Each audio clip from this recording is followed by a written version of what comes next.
Hello दोस्तों, आज की हम संस्कृत व्याकरण की क्लास के अंदर लेके आए हैं कुछ इम्पोर्टेंट सूत्र जिनको समझना हमारे लिए बहुत ही ज़रूरी हो जाता है। अगर हम व्याकरण अध्ययन करते हैं तो हमें इन सूत्रों को समझना बहुत आवश्यक है। यह हमारे हर जगह काम में आते हैं, हर सिद्धि निर्माण में या संधि विच्छेद में, या फिर अगर हम संधि निर्माण करते हैं सूत्रों के अर्थ में, हर जगह ये कहीं ना कहीं हमारे काम में आते हैं। तो इन सूत्रों को हमें समझना बहुत ज़रूरी है। हम किसी कंपटीशन की तैयारी कर रहे हो या फिर जिस प्रवेशिका, वरिष्ठ उपाध्याय आदि कक्षाओं में अगर हम अध्ययन कर रहे हो तो हमें इन सूत्रों को समझना बहुत ज़रूरी है। कुछ ऐसे ही सूत्र मैं आज आपके लिए यहाँ आज की क्लास में लेके आया हूँ। बहुत अच्छे से इनको आज हम समझेंगे। इन सूत्रों को कहा जाता है इत संज्ञक।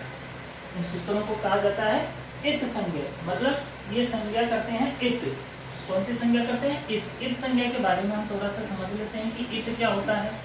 देखो, इत संज्ञा होती है जो इत किसी भी वर्ण की अगर इत संज्ञा हो जाती है, किसी भी वर्ण की अगर इत संज्ञा हो जाती है तो उसका लोप हो जाता है। उसका क्या हो जाता है? लोप हो जाता है। लोप का मतलब होता है उसे हटा दिया जाता है। उस वर्ण को क्या कर दिया जाता है? हटा दिया जाता है। अगर किसी भी वर्ण की इत संज्ञा होती है तो उसका लोप हो जाता है और उस वर्ण को हटा दिया जाता है वहां से। ठीक है, तो ऐसे कितने सूत्र हैं? देखो, पाणिनि जी जो महोदय थे, अपने व्याकरण जो आचार्य पाणिनि जी थे जिन्होंने अष्टाध्यायी की रचना की थी, उन्होंने अपने अष्टाध्यायी ग्रंथ में 6 ऐसे सूत्र बताए हैं जो कि इत संज्ञा करते हैं। पाणिनि जी महोदय द्वारा 6 ऐसे सूत्र बताए गए हैं जो इत संज्ञा करते हैं, और वो 6 सूत्र की आज अपनी इस क्लास के अंदर आज हम पढ़ेंगे। वो कौन कौन से सूत्र हैं, उनका कार्य क्या है, उनका अर्थ क्या है, किन किन वर्णों की वो इत संज्ञा करते हैं, कहाँ कहाँ पर वो इत संज्ञा करते हैं। आज की क्लास लेने के बाद में ये हमारा जो मैटर है वो पूरा क्लियर हो जाएगा कि बहुत ही आसानी से कि कौन सा वर्ण, कौन सा सूत्र कहाँ इत संज्ञा करता है, किसकी इत संज्ञा करता है, किसकी नहीं करेगा। आज की क्लास में हम इन्हीं बातों पर चर्चा करेंगे। पहले मैं एक बार आपको सूत्र बता देता हूँ कौन कौन से वो 6 सूत्र हैं जिन्होंने पाणिनि जी ने 6 सूत्र बताए हैं इत संज्ञा के लिए। पहला सूत्र है उपदेशे अच अनुनासिक इत। सेकेंड सूत्र है हलन्त्यम। थर्ड सूत्र है लशक्व तद्धिते। चतुर्थ जो सूत्र है वह चुटु, और 5वां सूत्र श प्रत्ययशे, और अंतिम सूत्र है आदेर निटुड़व है। उपदेशयन्त्यम, उपदेशे अजनुनासिक इत, हलन्त्यम, लशक्व तद्धिते, चुटु, श प्रत्ययशे और आदेर निटुड़व है। तो हम शुरू करते हैं। सबसे पहला सूत्र, इन सूत्रों के बारे में हम जानेंगे आज की क्लास में कि ये सूत्र किन की संज्ञा करेंगे, कहाँ पर करेंगे, आदि में, मध्य में, और किन किन वर्णों की करेंगे। पहला सूत्र हम शुरू करते हैं। सबसे पहले हम इन सूत्रों के टुकड़े करेंगे। इनको समझने के लिए किसी भी सूत्र को अगर हमें समझना है तो सबसे पहले हमें उसके पदच्छेद करने चाहिए। विज्ञान की भाषा में कहें तो इन सूत्रों का सबसे पहले पोस्टमार्टम होना जरूरी है। जिस प्रकार पोस्टमार्टम से पता लग जाता है कि किस कारण से या किस बीमारी से इनका जो हुआ है, इसी वजह से हम इनका भी पदच्छेद करते हैं हाथ, ताकि हमें पता लग सके कि इनमें क्या क्या छिपा हुआ है अंदर। ठीक है, शुरू करते हैं। सबसे पहले इसी का करते हैं उपदेशे। उपदेशे, यहाँ तक एक वर्ण हो जाएगा, फिर आ जाएगा अज। अज की जगह आ जाएगा अच। अज की जगह अच। अच का मैंने आपको अपने पहले वाली क्लास में अच्छे से मैंने बताया था अच क्या होता है, हल क्या होता है। एक बार अगर आपने नहीं देखा तो इसे एक बार और देख लें ताकि आपको समझ में आ जाएगा कि अच क्या होता है। अच के बाद में जय में जो अ था तो वो इधर आ जाएगा अनुनासिक। अनुनासिक और इत, और इत का मतलब इत संज्ञा होगी। तो ये हमारे उपदेशे अच अनुनासिक इत, ये पदच्छेद हो गया इसका। ठीक है, अब इसका हम अर्थ समझते हैं। कुछ ऐसे वर्ण, ऐसे शब्द आए हैं जो हमें यहाँ पर समझना जरूरी है। सबसे पहले जो शब्द आया है वो है उपदेशी। हमारे मन में शंका होती है कि ये उपदेशी क्या है, ये हमें समझ में नहीं आया कि उपदेशी क्या है। तो इसको समझ लेते हैं हम एक बार यहाँ पर कि उपदेशी क्या है। उपदेश किसे कहा गया है?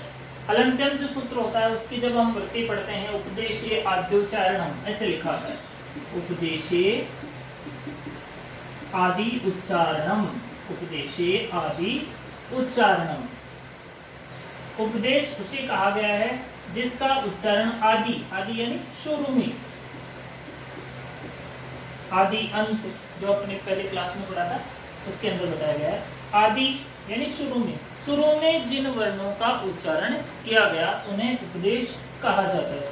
शुरू में किसने, तो यहाँ पर प्रश्न बनता है भाई शुरू में किसने उच्चारण किया, उनका किसकी शुरू में मानेंगे। तो यहाँ पे बताया जाता है कि जो व्याकरण आचार्य थे, पाणिनि, पतंजलि और कात्यायन, इन तीनों महोदयों ने अपने अपने ग्रंथों में जिन धातुओं को, जिन सूत्रों को, जिन प्रत्ययों को, जिन गणों को, आदेशों को, आगमों को प्रयोग में लिया, उन्हीं सभी को उपदेश माना गया। धातु, सूत्र, प्रत्यय, आदेश और आगम, इन सभी को उपदेश माना गया। और इन सब में जो अच यानी क्या होता है, स्वर, अच यानी स्वर, अच कहते हैं हम ए, ई, उ, री, ली, ए, ओ, आई और औ, ये हो गए अच। ए, ई, उ, री, ए, ओ, आई, औ, इनको स्वर कहा गया, इनको अच कहते हैं। तो इनकी अनुनासिक स्वरों की इत संज्ञा होगी। कौन सी संज्ञा होगी? इत संज्ञा होगी। ठीक है, जैसे मैं इसका एक उदाहरण बता देता हूं आपको कि उदाहरण जैसे अपन पढ़ते हैं सु, औजस, अम, औसस, उनके अंदर जो पहला ही प्रत्यय आता है वो होता है सु। सु एक प्रत्यय है तो इसे उपदेश माना गया। और सु में जो उ है उसकी उपदेश से अज अनुनासिक इत संज्ञा हो जाएगी, और जिसकी इत संज्ञा हो जाती है उसका लोप हो जाता है, उसे हटा दिया जाता है और यहाँ पर केवल स शेष रहता है। अब एक बनती है कि स्थिति का मतलब होता है कि कहाँ इत संज्ञा करेगा, ये सूत्र कहाँ इत संज्ञा करेगा, आदि में करेगा या अंत में करेगा। तो ऐसा इस सूत्र में कहीं भी नहीं दिया गया है कि ये सूत्र शुरू में करेगा या अंत में करेगा, इसलिए ये हर जगह जहां पर भी स्वर होगा, अनुनासिक स्वर, उन सभी की इत संज्ञा कर देगा। तो हमने इत संज्ञा जो सूत्र है आज की क्लास इत संज्ञा वाले, उसके अंदर पहला जो सूत्र है उपदेश अज अनुनासिक सूत्र इत, इसके बारे में हमने आज पढ़ा। उपदेश ये इसका पदच्छेद है, ये इसका अर्थ कि उपदेश में अवस्था में जो स्वर होंगे उनकी एक संज्ञा होगी। और उदाहरण स्थिति ये बता दिया, आज किसे कहते हैं ये बता दिया। अब चलते हैं हम हलन्त्यम। हमारा दूसरा सूत्र क्या है? हलन्त्यम। हलन्त्यम के भी जब हम पदच्छेद करते हैं तो इसमें स्वर शब्द निकल के आते हैं हल प्लस अंत्यम, हल प्लस अंत्यम। ठीक है, दो ही शब्द है यहाँ पे, एक हल एक अंत्यम। ठीक है, हल के बारे में अपन ने पहले पढ़ाया था कि हल क्या होता है। हल का मतलब होता है व्यंजन। हल का मतलब क्या होता है? व्यंजन। हल यानी होता है व्यंजन, मतलब कि ये सूत्र व्यंजनों की इत संज्ञा करेगा। अर्थ क्या हो गया? हलों की इत संज्ञा, हलों की इत संज्ञा करेगा हलन्त्यम। ये भी उपदेश अवस्था में ही करता है। उपदेश आद्योच्चारणम सूत्रेष्वदष्टम पदम सूत्रांतरा धनुवर्तनीयम, ये इसकी वृत्ति है। तो ये हलों की इत संज्ञा करता है। कहाँ करता है? स्थिति क्या होगी इसकी? स्थिति मतलब आदि में, अंत में, मध्य में, कहाँ करेगा? तो सूत्र में स्पष्ट लिखा हुआ है अंत्यम, अंत में। कोई भी फल अगर वाक्य के अंत में होता है, शब्द के अंत में होता है, तो उसकी इत संज्ञा करेगा। जैसे कि उदाहरण के लिए मैं आपको बता देता हूँ इसके अंदर कि जैसे मान लो कहीं पर भी आगम होता है, जैसे तुक का आगम होता है, नुम का आगम होता है, तो यहाँ पर जो क है, यहाँ पे जो मैं है, ये क और मैं एक हल है और ये प्रत्यय के अंत में है, इसीलिए यहाँ पर इनकी इत संज्ञा होगी और इत संज्ञा होने के बाद में तय और मैं ही शेष रहता है। तो दूसरा सूत्र जैसा आपको अच्छी तरह से समझ में आ गया, हल प्लस अंत्यम हलंत्यम। हल यानी होता है व्यंजन, हलों की इत संज्ञा करता है हलंत्यम। कहाँ करता है? अंत में करता है। उदाहरण तुक, नुम, नुमागम, तुकागम आदि। तीसरा सूत्र हम पढ़ते हैं इत संज्ञा के जो है क्लास में हम तीसरा सूत्र लेके आए हम लशक व तद्धिते। इसके जो है पदच्छेद करते हैं तो पदच्छेद में निकल के आता है ल, श, कु, अतद्धिते। बहुत ही आसान है सूत्र को समझना। अगर हम सूत्र के पदच्छेद कर लेते हैं तो 90% हमें उस सूत्र की जानकारी हो जाती है और हमें अच्छे से वो समझ में आ जाता है। ठीक है, लशक व तद्धिते साफ साफ लिखा हुआ है किस किस वर्ण की संज्ञा होगी। यहाँ पे ल की, श की, कु का मतलब होता है क वर्ग। क वर्ग में कौन कौन से अक्षर आते हैं? क, ख, ग, घ और न। ठीक है, अतद्धित प्रत्ययों में, तद्धित प्रत्ययों में नहीं होगा, अतद्धित प्रत्ययों में ही ये कार्य करेगा। ये इसकी कंडीशन है कि मैं सिर्फ अतद्धित प्रत्ययों में ही काम करूंगा, अन्य प्रत्ययों में मैं काम नहीं करूंगा। जैसे कि हलंत्यम की कंडीशन थी कि मैं सिर्फ लास्ट में ही काम करूंगा, शुरू में मध्य में कोई अगर हल आता है तो मैं उसकी संज्ञा नहीं करूंगा। ठीक है, दूसरा जब हम इसके बारे में पढ़ते हैं सूत्र के बारे में तो इसकी स्थिति क्या होती है भाई? ये कहाँ एक संज्ञा करेगा? प्रत्यय के शुरू में, प्रत्यय के शुरू में, आदि में। मतलब अगर शुरू में ही अगर ल आता है, शुरू में अगर श आता है, क वर्ग का कोई सा भी अक्षर शुरू में आता है किसी भी प्रत्यय में, तो उसकी मैं इत संज्ञा कर देता हूं। जैसे कि उदाहरण के लिए शश, सस प्रत्यय होता है, कत प्रत्यय होता है, क्विप प्रत्यय होता है। देखो शश, कत, क्विप। सस में जो श है, ऐसे ही यक प्रत्यय होता है। सस में जो श है वो श जो है ये श है और प्रत्यय के शुरू में है, शुरुआत से हो रही है, तो इसकी इत संज्ञा लशक व तद्धित से हो जाएगी, जिसकी इत हो जाती है उसकी लोप हो जाता है। क की इत संज्ञा यहाँ पे प्रत्यय के शुरू में क है, क वर्ग का अक्षर है तो इसकी इत संज्ञा हो जाएगी। एस में भी क है तो इसकी इत संज्ञा हो जाएगी और इसमें ल है तो इसकी भी इत संज्ञा हो जाएगी। ये था हमारा तीसरा सूत्र लशक व तद्धित। बहुत सिंपल है, ल, श, कु, तद्धिते। ल की, श की, कु, क, ख, ग, घ, इनकी इत संज्ञा होती है, प्रत्यय के शुरू में करता है ये। मतलब इसकी कंडीशन क्या है कि ये वर्ण प्रत्यय के शुरू में जस्ट पहले मिलने चाहिए, जाता ही सबसे पहले ए मिल जाए, कर दे काम। चुटू, चौथा सूत्र पढ़ते हैं हम चुटू।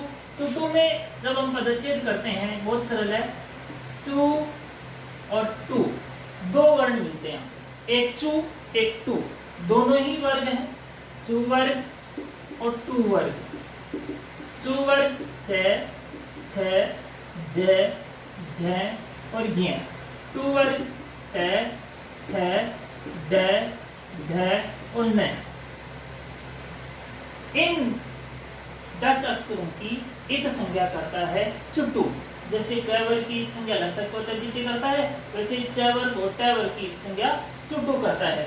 स्थिति क्या रहेगी? स्थिति वो ही रहेगी प्रत्यय के शुरू में, प्रत्यय के शुरू में आदि। आपकी व्याकरण की भाषा में आदि लिखा हुआ आएगा, यहाँ पे मैं इजी वे के लिए शुरू पढ़ा रहा हूँ ताकि आपको समझ में आ सके। प्रत्यय के शुरू में होने चाहिए। उदाहरण के तौर पे मैं बता देता हूँ आपको, जैसे कि जस, ता, ठीक है, ने, नसी, नश, ये सब। यहाँ पे देखो ज है, ज च वर्ग का अक्षर है इसलिए इसकी इत संज्ञा हो जाएगी ट। ट वर्ग का अक्षर है इसलिए शुरू में भी है और ये जो ट वर्ग में भी है तो चुटू से इत संज्ञा हो जाएगी न। यहाँ पे पे जो है ये वाले न नहीं आएंगे, न वाले जो है इसमें आएंगे। ठीक है, न क वर्ग का अंतिम अक्षर है ये वाला, इसलिए ये इसमें आएंगे। जस और टाकी यहाँ पे जय की और टे की इत संज्ञा हो जाएगी। पांचवें सूत्र की ओर चलते हैं अपन।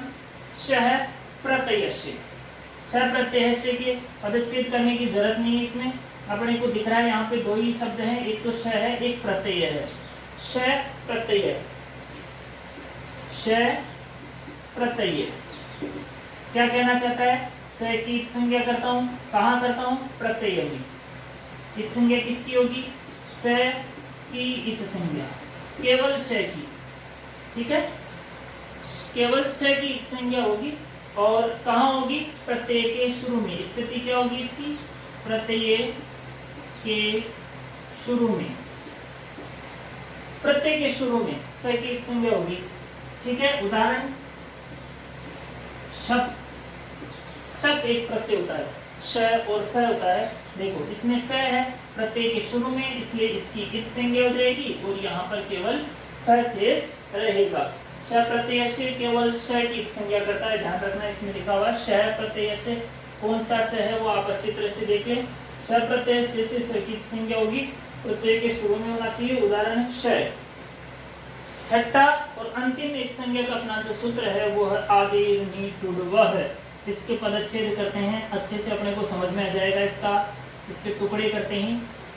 आदि, सबसे पहले आदि ही, फिर है ही, फिर है टू और फिर है डू। आदि, आदि का मतलब क्या होता है? आदि मतलब शुरू में, आदि यानी शुरू में। आदि यानी शुरू में होना चाहिए। एक क्या क्या हो? अगर ही हो, टू हो और डू हो। शुरू में अगर ही, टू और डू अगर होते हैं, किसके शुरू में? धातु के, धातु के शुरू में होने चाहिए, प्रत्यय के शुरू में नहीं। धातु के शुरू में अगर ही, टू और डू, ये प्रत्यय के अंदर काम नहीं करता है। देखो ये वाला प्रत्यय में काम करता था, ये वाला सिर्फ प्रत्यय में काम करता है, ये वाला सिर्फ प्रत्यय में काम करता है, ये सभी में करते हैं। ठीक है, धातु वाला जो है, धातुओं में इत संज्ञा करने वाला सूत्र है केवल धातुओं में आदि नी टू वह है। ठीक है, ये ई की, टू की, डू की, अगर ये अक्षर यहाँ पे वर्ग नहीं है, जैसे यहाँ पे टू का मतलब ट वर्ग हुआ था, यहाँ पे ऐसा नहीं है, केवल टू, केवल डू।